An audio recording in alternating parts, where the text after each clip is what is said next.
El 14 de febrero, mientras el mundo celebraba el amor, una culturista disparó 2 veces a su esposo.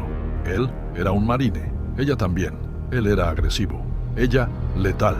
¿Asesina o víctima? ¿Defensa propia o venganza? Detrás de los músculos se escondía una historia de abuso, poder y dolor. Y ese día, el amor terminó con 2 disparos. 911. I just shot my husband because he just beat me up. You shot your husband? Yes. Sally McNeil no era una mujer común. Fue marine, campeona de físico-culturismo y madre. Pero en 1995, su nombre cambió para siempre. Killer Sally. La historia que estás a punto de conocer va mucho más allá de un crimen pasional. Es el retrato de una mujer atrapada entre la disciplina militar, el culto al cuerpo y un ciclo de violencia invisible para muchos. Una relación explosiva, marcada por el abuso, los esteroides y la obsesión por la perfección física. El día de San Valentín de ese año, todo explotó.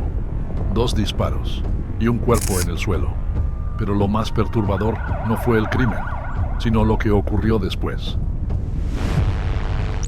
Antes de ser conocida como Killer Sally, fue simplemente Sally Dempsey, una niña nacida en Pensilvania, en 1960. Pero desde muy pequeña, su hogar fue cualquier cosa menos seguro. Su padre era violento, abusivo, golpeaba a su madre, a ella, a su hermano. El miedo era parte de la rutina. A los 3 años, su madre escapó con ella. Buscaba empezar de nuevo, pero las heridas ya estaban hechas. Y aunque su nueva familia era menos caótica, Sally creció sintiéndose desplazada, como si no perteneciera a ningún lugar. Lo que nadie sabía es que esa niña silenciosa, un día, se convertiría en una mujer imparable. Pero el dolor también crecería con ella. En medio del caos familiar, Sally encontró una vía de escape, el deporte. No era solo buena, era excepcional. Destacó en natación, atletismo y trampolín. Tenía fuerza, resistencia y algo más, hambre de superación. Soñaba con ser profesora de educación física. Tenía talento y la pasión, pero había un problema que no podía levantar con pesas: el dinero. Su familia no podía pagarle los estudios, y así su sueño se detuvo antes de empezar. Pero Sally no era de las que se rendían. Ese obstáculo solo la empujó a buscar otra salida. Una salida que, sin saberlo, la llevaría directo al mundo más exigente y peligroso que jamás había enfrentado: el ejército de los Estados Unidos. Con su sueño universitario roto, Sally tomó una decisión radical: seguir los pasos de su hermano y su tío y unirse al cuerpo de Marines de los Estados Unidos. No cualquiera sobrevive al entrenamiento, pero Sally no solo sobrevivió, destacó. En poco tiempo, ascendió hasta convertirse en sargento, uno de los rangos más respetados. Su fuerza física era imponente, pero también lo era su disciplina. Era una mujer en un mundo de hombres, y eso ya era una batalla diaria. Ganó competiciones internas, se llevó trofeos, era admirada y en silencio, también temida. Pero la vida militar no la protegió de la violencia que ya conocía. Durante su tiempo en servicio, se casó con Anthony Louden, también marine. Al principio, parecía un nuevo comienzo, pero pronto la historia se repitió. Anthony también fue violento, y Sally, una vez más, se vio atrapada entre el deber y el miedo. Tuvo 2 hijos mientras seguía activa en la Marina, y aún con el uniforme puesto, debía protegerlos de su propio padre. Entre entrenamientos, medallas y sonrisas forzadas, se estaba formando algo más profundo en ella. Una fuerza que no solo era física, sino emocional, pero también una furia que crecía con cada golpe recibido. Ya estás creciendo tus músculos y tu cuerpo, pero hay algo que no se puede quedar del mismo tamaño. Si quieres aprender el nuevo método que ayuda a agrandar el nepe en cuestión de días, te dejo el enlace en la descripción. Ella te lo va a agradecer. En 1987, en medio del rigor militar y los entrenamientos sin fin, Sally conoció a Ray McNeil, alto, musculoso, competitivo. Ambos eran marines, ambos vivían por y para el físico. Fue un flechazo entre 2 fuerzas imparables. Ray era ambicioso, tenía una visión clara: convertirse en una estrella del fisicoculturismo. Sally, por su parte, veía en él una nueva oportunidad. Quizás esta vez sí sería distinto. En solo 2 meses se casaron. La química entre ellos era explosiva, y no solo en lo físico. Entrenaban juntos, se motivaban mutuamente y se inscribieron en campeonatos de culturismo. Parecían imparables, una pareja poderosa, pero debajo de esa imagen perfecta se empezaban a formar grietas peligrosas. Cuando Sally fue expulsada de los Marines en 1990 por incidentes relacionados con su temperamento explosivo, todo cambió. Ray, que aún seguía en servicio, empezó a distanciarse y a controlarlo todo. Ella pagaba las cuentas. Él no aportaba nada más que promesas. Con los ingresos que generaba grabando videos donde dominaba físicamente a hombres, una práctica conocida como muscle domination, Sally mantenía a la familia, a los hijos y también los sueños de Ray. Sueños que solo él perseguía. Ray quería dejar los Marines y dedicarse de lleno al fisicoculturismo profesional, y Sally, enamorada y leal, le dijo que sí. Ella cubriría todo. Otra vez, lo daba todo, mientras recibía cada vez menos. Pero Ray no solo dejó de aportar, también empezó a mostrar su verdadera cara: celos, ira, desprecio. La relación poco a poco pasó del compañerismo al dominio. Y Sally, una mujer fuerte en apariencia, volvía a sentirse pequeña dentro de su propia casa. Lo que comenzó como una historia de amor entre músculos estaba a punto de convertirse en una guerra silenciosa. Para alcanzar el cuerpo perfecto, el músculo definido y la figura imponente, no bastaban las pesas ni la dieta. Sally y Ray lo sabían, y como muchos en el mundo del culturismo extremo, recurrieron a algo más: los esteroides. Ray quería ser el mejor, y para competir a nivel profesional necesitaba volumen, tamaño, poder. Sally cruzaba la frontera hasta Tijuana, México, para conseguir los anabólicos. Iba sola y a veces con sus propios hijos. Los escondía, los traficaba y los vendía en gimnasios locales. Era ilegal, peligroso, pero era lo que sostenía su mundo.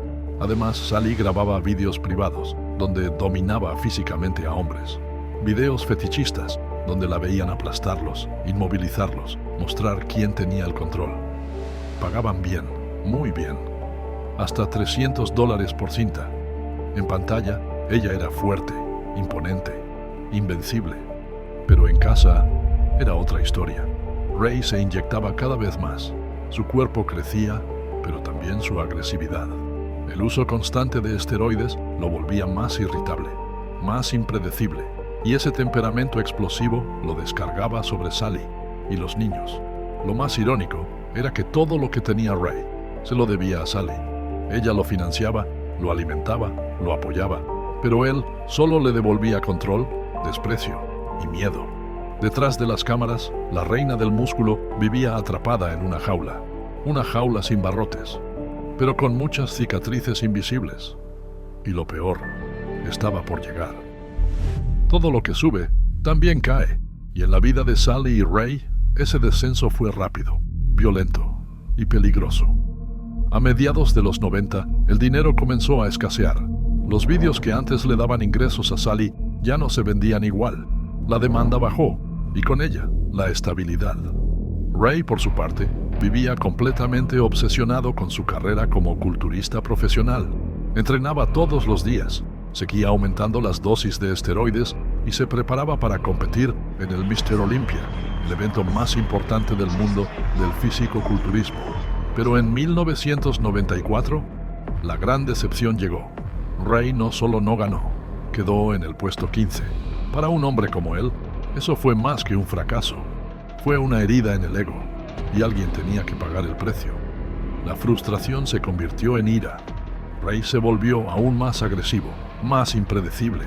Los gritos en casa eran constantes, los golpes también. Según declaraciones posteriores, Ray no solo maltrataba a Sally, también atemorizaba a sus hijos. Los castigos eran crueles. Los sentaba frente a su hermano y les obligaba a mirar cómo lo golpeaba. Después les tocaba a ellos. Sally sabía que su hogar era una bomba de tiempo, pero sentía que no podía salir. No tenía apoyo, no tenía dinero. Y cada vez que pensaba en huir, una voz interior le decía que nadie le creería. Ella era fuerte, demasiado fuerte, según la sociedad. ¿Quién iba a ver a una culturista como víctima? Esa mezcla de miedo, impotencia y encierro fue llenando un vaso invisible, y cuando ese vaso rebalsó, ya era demasiado tarde. Era 14 de febrero de 1995, mientras el mundo celebraba el amor con flores y cenas románticas. Sally McNeil hacía una llamada al 911. «Acabo de dispararle a mi esposo», dijo con la voz entrecortada. Cuando la policía llegó al apartamento en Oceanside, California, Ray McNeil yacía en el suelo del salón, cubierto de sangre, aún con vida, respirando con dificultad. Tenía 2 impactos de escopeta, uno en el abdomen y otro en la mandíbula. Sally no huyó, no se escondió. Abrió la puerta y esperó. Llevaba puesta una bata de dormir y aún tenía rastros de pólvora en las manos. La versión de Sally fue clara. Ray la estaba estrangulando. Logró zafarse, corrió al dormitorio, abrió el armario y sacó una escopeta. Le gritó que se detuviera. Él avanzó y entonces disparó. Pero los investigadores notaron algo que cambiaría todo. El segundo disparo había sido hecho cuando Ray ya estaba en el suelo. Las salpicaduras de sangre en una lámpara cercana mostraban una trayectoria ascendente. Eso significaba que él estaba caído cuando recibió el segundo impacto. Además, en la escena no encontraron marcas claras de lucha en el cuello de Sally. ¿Realmente la estaba asfixiando? ¿O ella había reaccionado con furia? El informe toxicológico reveló que Ray tenía 5 tipos distintos de esteroides anabólicos en su cuerpo. Una combinación explosiva que puede alterar el comportamiento, aumentar la agresividad y provocar episodios de ira incontrolable. Y aún así, eso no fue suficiente para convencer a todos. Los hijos de Sally dieron su versión. Dijeron que Ray los maltrataba, que golpeaba a su madre, que esa noche ella solo quería sobrevivir. Pero para la policía, los hechos hablaban más fuerte que las palabras. Y la pregunta seguía en el aire. ¿Fue defensa propia o un acto de venganza? El amor había muerto en ese apartamento. Y lo que quedaba ahora era un caso criminal que dividiría opiniones en todo el país. Un año después del crimen, el 14 de febrero de 1996, otra vez en San Valentín, comenzó el juicio contra Sally McNeil. La sala estaba llena, reporteros, curiosos y un jurado que pronto se enfrentaría a una pregunta complicada. ¿Era Sally una víctima o una asesina disfrazada de víctima? El fiscal no tardó en pintar una imagen poderosa, una mujer fuerte, entrenada, explosiva, no una esposa aterrada, sino una agresora que había perdido el control. Mostró el historial de comportamiento violento de Sally. Un arresto por amenazar a su exesposo con un arma, un incidente en un club donde golpeó a un guardia y una pelea durante una competencia, todo antes del crimen. La defensa, en cambio, ofreció un retrato completamente distinto. Una mujer maltratada durante años, física y emocionalmente. Una madre que protegía a sus hijos.